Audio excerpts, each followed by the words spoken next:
യേശുമിശിഹായ്ക്ക് സ്തുതിയായിരിക്കട്ടെ. എൻ്റെ പേര് അലൻ ജോസഫ്. ഞാൻ വരുന്നത് വടുതലയിൽ നിന്നാണ്. ഞാൻ ആദ്യമായിട്ട് ഉടമ്പടി എടുത്തത് 2023 ഒക്ടോബർ മാസത്തിലാണ്. ഞാൻ ഉടമ്പടി എടുക്കാൻ കാരണമായത് ഞാൻ ആ സമയത്ത് IELTS എക്സാമിന് വേണ്ടി പ്രിപ്പയർ ചെയ്തുകൊണ്ടിരിക്കുകയായിരുന്നു. പക്ഷേ എത്ര ശ്രമിച്ചിട്ടും എനിക്ക് നന്നായിട്ട് മോക്ക് ടെസ്റ്റിനൊന്നും വലിയ ഇമ്പ്രൂവ്മെൻ്റ് ഒന്നും ഉണ്ടായില്ല. ആ സമയത്ത് എൻ്റെ ഒപ്പം വന്ന അവിടെ നിന്നൊരു ചേച്ചിയാണ് പറഞ്ഞത്, കൃപാസനത്തിൽ വന്ന് പ്രാർത്ഥിച്ചു കഴിഞ്ഞാൽ സാധനങ്ങളെല്ലാം സെറ്റാകുമെന്ന്.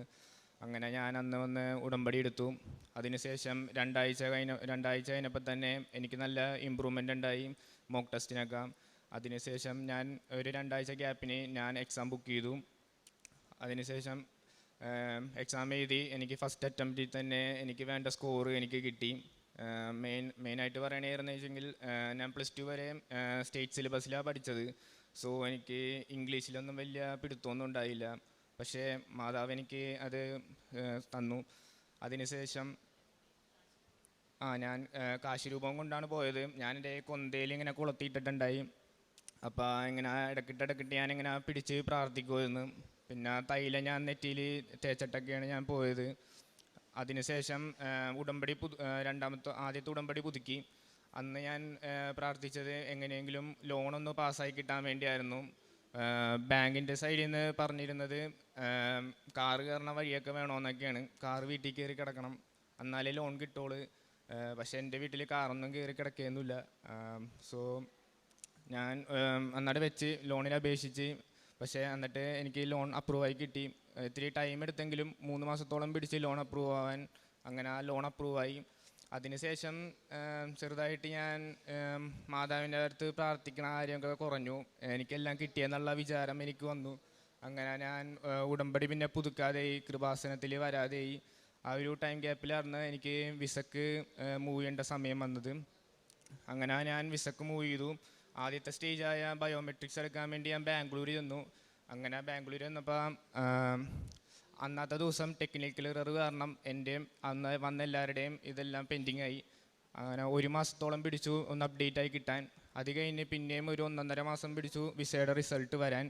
പക്ഷേ എനിക്ക് റിസൾട്ട് വന്നപ്പോൾ എനിക്ക് വിസ റിജക്റ്റ് ആവുകയാണ് ചെയ്തത്. ബാക്കിയുള്ളവർക്കൊക്കെ കിട്ടുകയും ചെയ്തു. സോ അന്ന് ഞാൻ വളരെയധികം സങ്കടപ്പെട്ടു.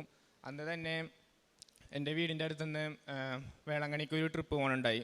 അപ്പോൾ ഞാനപ്പം തന്നെ ആ ട്രിപ്പിൽ ജോയിൻ ചെയ്ത് വേളാങ്കണ്ണിയിൽ പോയി. പ്രായച്ചിത്തമായിട്ട് ഞാൻ മുടി മൊട്ടയടിച്ച് അത് കഴിഞ്ഞിട്ട് മുട്ടയിൽ നീന്തുകയും ചെയ്തു. എന്നിട്ട് തിരിച്ച് വന്നിട്ട് 2 ദിവസം കഴിഞ്ഞപ്പോൾ തന്നെ ഞാൻ ഇവിടെ വന്ന് ഉടമ്പടി പുതുക്കുകയും ചെയ്തു. ഞാൻ നല്ലോണം പ്രാർത്ഥിക്കുകയും ചെയ്തു. അമ്മയുടെ അത്ഭുതം കൊണ്ട് എനിക്ക് ഇവിടെ വന്ന് ഉടമ്പടി പുതുക്കി ഒരു 1-2 ആഴ്ച കഴിഞ്ഞപ്പോൾ തന്നെ എനിക്ക് അവിടെ നിന്ന് മെയിൽ വന്നു, വിസ അപ്രൂവായി എന്നും പറഞ്ഞ്. അത് വലിയ അനുഗ്രഹമായിരുന്നു. പിന്നെ ഇതുമൂലം എനിക്ക് നല്ല രീതിയിൽ മാറ്റങ്ങൾ സംഭവിച്ചു. ഞാൻ ഇപ്പോൾ നല്ല രീതിയിൽ പള്ളിയിൽ പോകാനൊക്കെ തുടങ്ങി, പ്രേക്ഷിത പ്രവർത്തനങ്ങളൊക്കെ ചെയ്യാൻ തുടങ്ങി, കാരുണ്യ പ്രവർത്തനങ്ങളും എല്ലാം. പിന്നെ നല്ല രീതിയിൽ ഇപ്പോൾ മുന്നേറുന്നു. പിന്നെ ഇനി ഈ മാസം 16-ാം തീയതിയാണ് ഞാൻ പോകാൻ പോകുന്നത്. കാനഡക്കാണ് പോകുന്നത്. ഞാനിത് ട്രൈ ചെയ്യാൻ തുടങ്ങിയിട്ട് ഞാൻ +2 കഴിഞ്ഞപ്പോൾ തൊട്ടാണ് ഞാനിതിന് ഇറങ്ങിയത്.